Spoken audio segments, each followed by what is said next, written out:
શ્વાસની તકલીફથી પીડાતા વૃદ્ધ અને યુવક સારવાર હેઠળ સેન્ટ્રલ જેલના વૃદ્ધ કેદીનું ગભરામણ થવાથી મોત. વડોદરા સેન્ટ્રલ જેલમાં વૃદ્ધ કેદીનું ગભરામણ થવાથી મોત નીપજ્યું હતું, જ્યારે રેલવે સ્ટેશન નજીક વૃદ્ધ અને ફતેગંજના યુવકને શ્વાસની તકલીફ થવાથી સારવાર હેઠળ ખસેડવામાં આવ્યા હતા.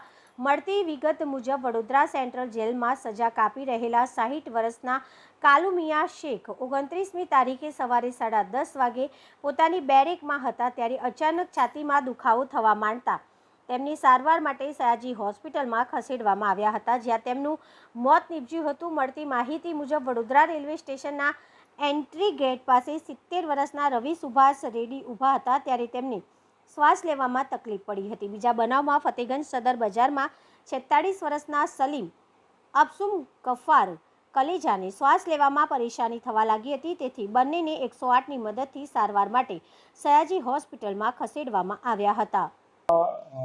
આજે 30/7/2025ના રોજ એક પેઢી દાખલ કરવામાં આવેલી છે BNSS 194 મુજબ, અને બનાવની હકીકત એવી છે કે કાલુમિયા હસમુખમિયા શેખ, ઉંમર વર્ષ 72, મૂળ રહેવાસી છે ગળતેશ્વર ખેડાનો છે, અને એને ગઈકાલે 29/7ના રોજ એક છાતીમાં દુખાવો હતો, જેથી કરીને SSG હોસ્પિટલમાં દાખલ કરવામાં આવેલ હતો, અને આજે વહેલી સવારે 4:45 વાગે છે જે ફરજ પરના ડૉક્ટર છે એને મરણ જાહેર કરેલા છે.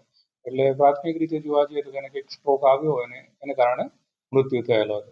અને આ જે કેદી છે એ ખેડા જિલ્લાના જે મર્ડરનો કેસ હતો, એ મર્ડરના કેસમાં 2019થી એ પાકા કેમના કેદી તરીકે સજા ભોગવી રહેલો હતો.